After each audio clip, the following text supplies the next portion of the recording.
In this video, I'm going to be breaking down 2 flash setups that I use for wedding photography. Also going to be touching on my favorite gear that I use for these setups. And I'm also going to be showing you BTS so you can see how I set up these lights and just what's going on. Let's get straight into it.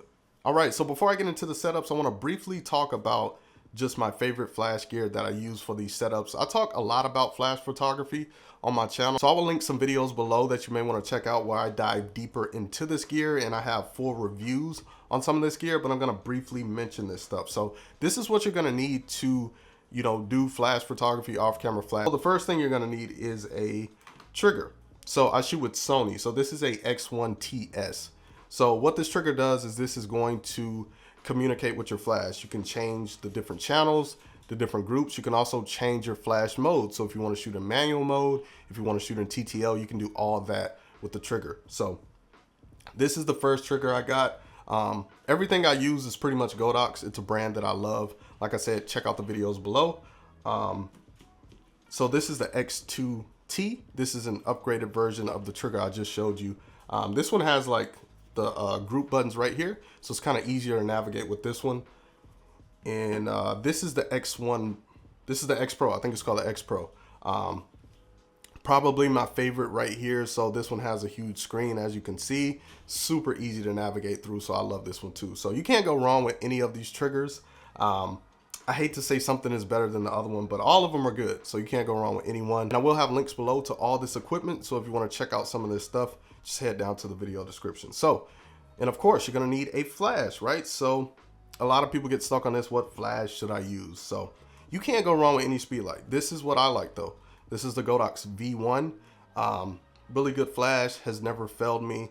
Now, for the 2 light setup, I'm usually using that V1 and also something like the Godox 8200. Can't go wrong with this one either. It has never failed me. More powerful than the speed light. You can't get away with just having speed lights if you're shooting, off camera, on camera flash for weddings. You could just go with multiple V1s, or you could have a speed light in a strobe, just a smaller strobe like the Godox 8200.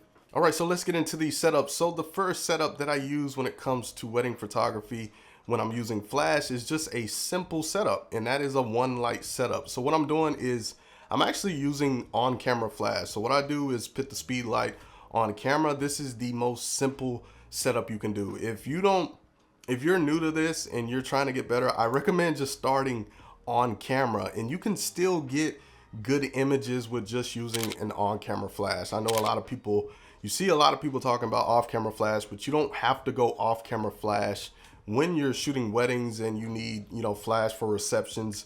It can get the job done with just an on-camera flash. So with this setup, what I'm doing is a technique called bounce flash. So bounce flash is pretty simple. So if you're, I'm usually using flash for a reception. Sometimes I may need it for the getting ready. It just depends on how the light is. Before receptions, a lot of the time it's going to be dark. You're going to need flash. So utilizing bounce flash, what I'm going to do is put this flash on my camera.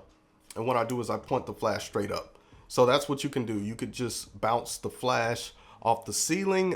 In some cases, you may not have a ceiling, and I'll talk about that in some of my other videos. But if you do have, walls available, you could easily just bounce your flash off those walls. How bounce flash is working is the wall is pretty much acting like a soft box. It is diffusing the light, and it's also spreading the light to illuminate the whole room. Now, keep in mind, you don't just have to point your flash straight up. That's what I do most of the time. But if let's say you have a wall to this side, to your left side, to your right, or a wall behind you, you could also bounce off those walls. It has been cases where I have done that, depending on where my subject is at, or if I'm just shooting straight ahead and I just want to bounce the light from behind me and have that light shoot forward on my subject.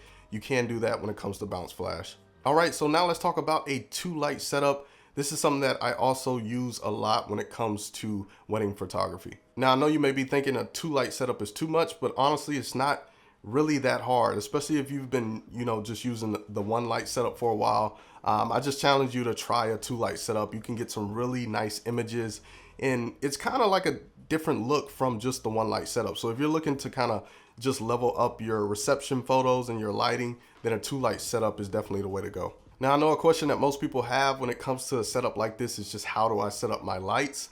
That's a question that people have asked me before, so let me explain that a little. So with this 2-light setup, I'm usually using an on-camera flash. So with the on-camera flash, this is lighting my subject from the front, and it's also helping me illuminate just the whole room too. So that's what's going on with the on-camera flash. So with the second flash, this is usually just acting as a rim light, but it can also, you know, just light up the whole room. Let's say you have a big reception. Sometimes, you know, the coverage of one flash, just an on-camera flash, it may not be enough.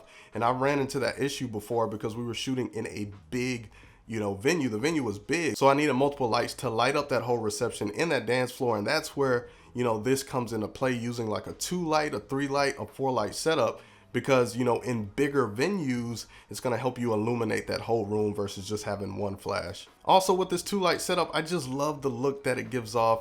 You can get some nice flares in the background. It gives your subject some separation, and it just gives more depth to the photo. And that's like the main difference between like just the on-camera 1-light setup and the 2-light setup. It just adds more dimension and depth to the photo versus a 1-light setup. You know, if you kind of compare those two, that 1-light setup, that photo looks more flat, versus when you use multiple lights, it just adds more depth. And to me, it just looks better. So with this 2-light setup, I usually have this second light off camera, and I have it behind my subject that I'm focusing on, right? So if I'm in a reception, I'll probably have that against the wall or in the corner somewhere, and I'm usually shooting towards that direction. And I do that because in a lot of these photos, I want the light to show in the actual picture. I like just the look that that gives off.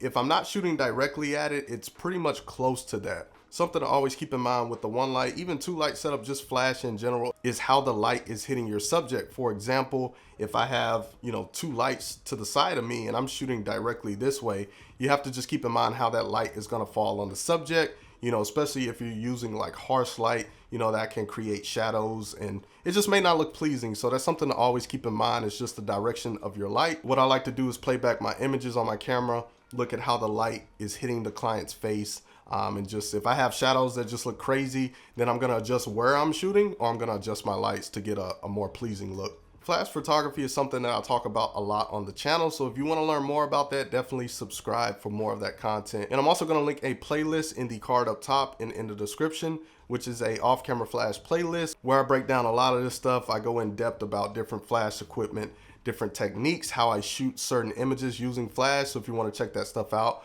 be sure to check out that playlist. If you enjoyed this video, be sure to drop it a thumbs up. It really helps the channel. Subscribe for more content like this, and I will see y'all in my next video.